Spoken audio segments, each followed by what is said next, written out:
Hey guys, good morning! So, today is Monday already. Yes, wala akong ligo kahapon. Monday na ngayon guys. And, ito nga, si baby kasi nagkasakit kahapon. So, alas 3 na ngayon ng umaga, wala pa akong tulog. Nagsimula yung lagnat ni baby yesterday, Sunday, January 4, mga hapon. Kumakain pala ako ngayon ng siopaw, asadong siopaw. Nag-consult agad ako sa doktor para maagad-agad si baby. Kasi, after naming, galing kaming probinsya, sa Quezon, halos lahat nagkasakit maliban sa amin ni baby. Kami lang dito sa bahay ang hindi. Kahapon nag-show na ng symptoms si baby. Nagkalagnat siya. Ayun, so, wala akong tulog kasi si baby gising lang. Sobrang init niya. Tapos, lagi ko siyang pinupunasan ng bimpo para yung init sa katawan niya is ma-release. Tapos yung oras ng pag-inom niya ng gamot, ganyan. Kasi nag-a-alarm ako lagi. So, kanina tinatry kong mag-nap sumasabay sa kanya. Sumakit lang yung ulo ko, nahilo ako kasi gising ako ng gising. So, hindi na ako nakatulog. At ito, nagutom. Ayan si baby, pakita ko sa inyo. Ayan, si baby, nagkakalat. Tinahayaan ko lang siyang maglaro dyan. Ayan, sabi naman ng doktor, as long as active siya, yun ang mahalaga. Kumakain siya sa liquid lang, medyo aloof siya sa tubig ngayon. Hindi niya masyadong gusto yung lasa ng tubig. Pero dumidede naman siya. So, yeah.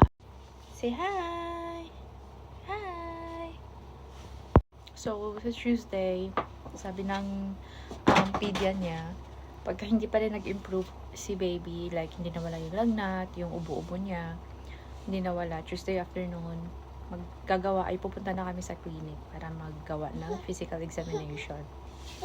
Ayan. So, i-observe ko muna. Yes. Buti na lang, since naagad namin siya kahapon, naghinog ka agad yung ubo-ubo niya kasi kahapon parang matigas eh. Oh, yes po. Ayan, bali ito yung mga prescribe ng doktor sa kanya para sa lagnat niya.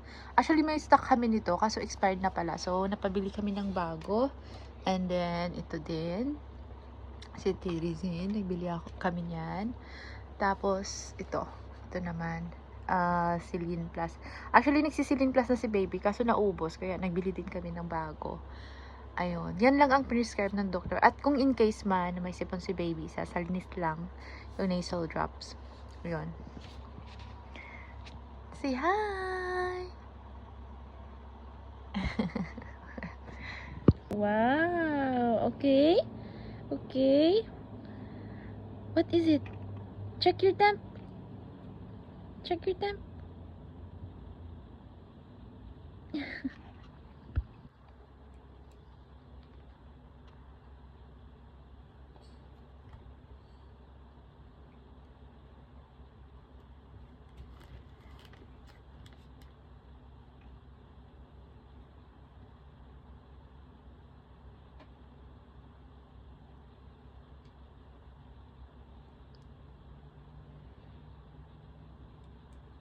Ay, careful. Don't tusok your tummy. Give na mommy, be. Give mommy. Oh, it's gone! It's gone! There you go. There you go. Sit properly lang. Sit properly. Jace. Now your legs, oh. It's not seated well. This one, oh, this one. Fix it, fix. Sit properly. This one, sit properly, this one. Let's try again. Sit properly po. Okay. Yes, good morning. So, today is Wednesday. 3 a.m. na ngayon. 3 a.m. Wednesday. Nagising kasi si baby. Kaya nagising na rin ako. So, tabingi na naman yung natin, linya na. Ayun. Good morning guys! So, right now it's 3 a.m. So, Wednesday na ngayon. Kahapon, sobrang busy. Hindi ko na na-vlog. Pumunta kaming hospital para physically check si baby. And mamaya naman is may mga lab test pa siya. So, talagang pag may mga sakit-sakit si baby, nakakalimutan ko na yung mga vlog-vlog. Kaya hindi ko na siya naasikaso, guys. Kaya hindi na ako nakapag-vlog. Ang tagal namin kahapon dun. Siguro mga 12 kaming umalis. Thank you, love. Siguro mga 12 kaming umalis dun sa bahay. And then, natapos kami 6, 7 na kami talagang nakadating sa bahay. With the traveling time. Sa distance ng from the hospital to here sa bahay. So far, as of now, hindi naman na yung lagnat ni baby. Pero, ino-observe ko pa rin siya. Check ko pa rin siya. May mga gamot na siyang bago. Meron din siyang mga immune booster na binigay ng niya. Prescribe ng pedia niya. Ayun. So, mamaya babalik kami for urinalysis. And kasi if nag-progress pa yung niya, like nagtuloy-tuloy pa rin yung lagnat niya until today, baka kailangan siyang mapa-CBC at dengue test. Dengue test.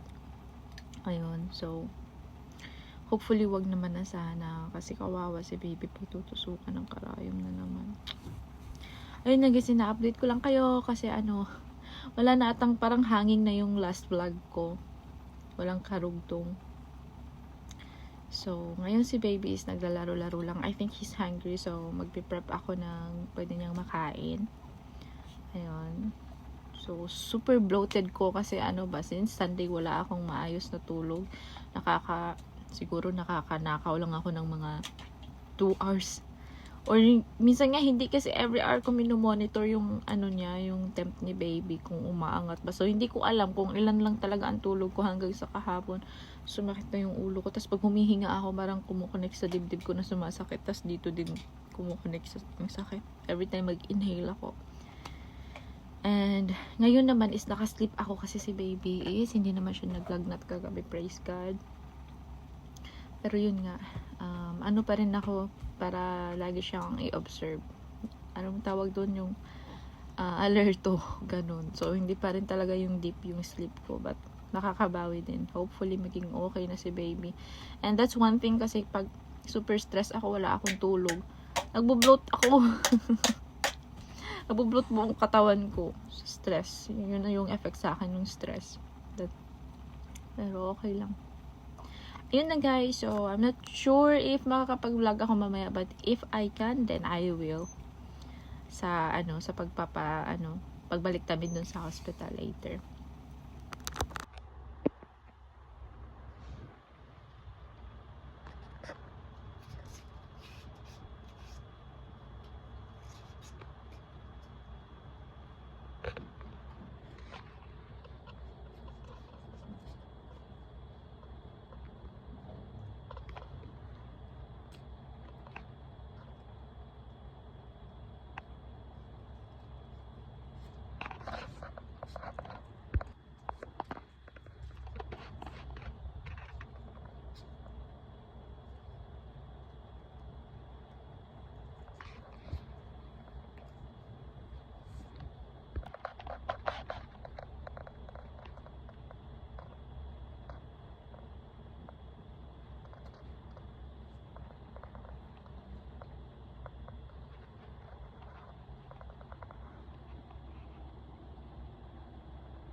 But there's a monkey, said a boy. The librarian nodded and smiled. Mm-hmm, she agreed. When she finished reading the jungle story, okay. Huh. George was all ready to take the dinosaur book home and read it with his friend when another book caught his eye. Oh, there you go. Where are you going, KJ?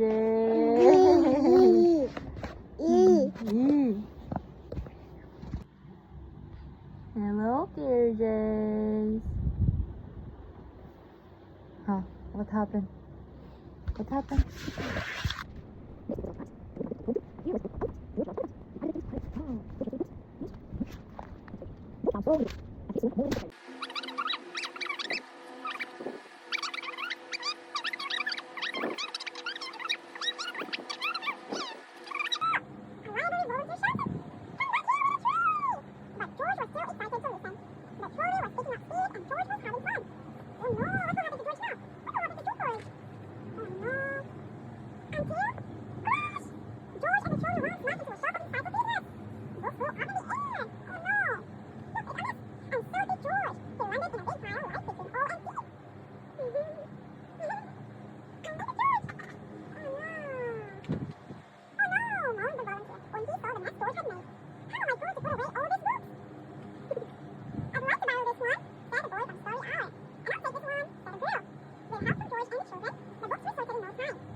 Hey guys, and ako naman yung may sakit ngayon. Si baby. Hi! Ayan, so nakamask nga ako. Ito na lang eye bags ko. Talagang pagod na pagod ako guys kasi sobrang like, nagkaalaga ako kay baby, di ba nagkasakit si baby. And buti naman ay gumaling na si baby ngayon. Pero tuloy-tuloy pa rin yung pag-inom niya ng gamot. So, wala pa rin talaga akong maayos na pahinga. Kasi, every time mag-a-alarm yung alarm ko for him to take his medicine, kailangan kong gumising. So, aray ko pa, puto-puto lagi tulog ko. Tapos sumabay pa, sumama yung pakiramdam ko. Nagkaroon ako ng, sumabay pa sa ko sa monthly period ko. So, talagang, parang 10 times yung pagod ko guys, as in. Ang oily na ng hair ko, hindi pa ako nakakaligo guys. Ayun, so tamang wash lang ako sa katawan. Yung ulo ko hindi ko pa nababasa. Sobrang puyat ko. And putol-putol tong vlog ko tuloy. I mean, dinasombrerohan niya ako. Yan, kita niyo naman sa mukha ko talaga, nanghihina pa ako. Peekaboo. Are you okay na? You're okay na, diba? Tell them you're okay already. Tell them you're okay na. Huh? Wow. Ay, kalbo. Put it back. Put it back where? No, your kalbo is showing, oh. Wear it. Where? Oh, where? Here. Wow. Oh, the kalbo is showing. Oh, no. Wear it again. Ay. Pero ano guys, good thing is si baby, nung napacheck namin siya, kasi diba Sunday siya nung nagkasakit like 2 weeks ago. And then, pinakonsult ko agad sa online. So, nabigyan ko siya ng paracetamol. And then, pahinto-hinto yung ano niya, lagnat niya, pero bumabalik-balik. Kaya nung Tuesday, talagang pumunta na kami sa hospital. Nagpa-schedule na kami for check-up sa kanya para ma-physical check siya. Kasi parang may paubo-ubo namin siya. So, yun, niresitahan si... At first, pinaano muna si baby, urinalysis, ganyan. And then, nung ano, pag hindi pa rin daw nawala yung ano niya, lagnat niya, kinabukasan nun, after namin magpa-check up, kailangan na siyang mapa-CBC at saka yung dengue, NFI ba yun? NSI, something na test para ma-check si baby. Ayun. And, sobrang saya ko naman at hindi na namin kailangan gawin yun. Kasi nag-stop yung lagnat ni baby on that day. Pagpa-check up namin sa kanya nung nakainom siya ng gamot, guys. Nag-better yung pakiramdam ni baby. Praise God talaga, sobra. And then, so, bali yung test na ginawa lang namin that day is yung sa urinalysis niya lang. And it turns out, meron siyang mild, very mild UTI. So, niresitahan, hello. Since wala na siyang lagnat, niresitahan na lang siya ng pedia ng, antibiotic. Yung pedia mox. Para na yun sa ubo at sa UTI niya. Ayan. And, siguro, after ng medication ni baby, magsi 7 days kasi ngayong Friday. After ng medication niya, pupunta kami sa pedia niya para sa wellness check-up naman niya. Para ma-check if okay na lahat. Okay na yung growth ni baby, lahat. Overall check-up niya. Ayun. Ito nga, at hindi ko inasa. Kasi naman, parang kay baby ako nahawa. Kasi, yung mga kinakain ni baby, yung kunyari kakain siya biscuit. Ano na kasi siya ngayon, sobrang mapagbigay. Nalilearn na niya yung ganong stage. Nasa ganong stage na siya, guys. Yung bibigyan ka lagi. Tapos, pag hindi mo tatanggapin, kakainin, alam mo yung magtatampo siya, yung nagsusodfish siya, talaga inudutot sa mukha mo. So, hindi naman ako makahindi. Ayoko magkaroon siya ng rejection na feeling, ganon. So, itong nararamdaman ko is mild lang naman. Yung nakakaano lang, frustrate is yun nga sa puyat. Tapos, meron pa ako, pag nagkakaroon ako, lagi yun, 7 days talaga yun. So, talagang pagod sa katawan. And, yung worries ko din kay baby, feeling ko yung stress ko sa pag-aalala sa kanya, yun yung isa sa nagpababa ng immune system ko. Ayun. Yes, mommy will wear it. Ayan, so, yan, kasi naiinis siya pag di ko isusuot. Para tuloy akong ewan dito. Later na lang. Saya mo, Later. Tada! Wow! Ayun, guys. So, yun lang ang update natin. Hopefully, bukas mas mag-better pa yung pakiramdam ko. Para makaligo na ako. What?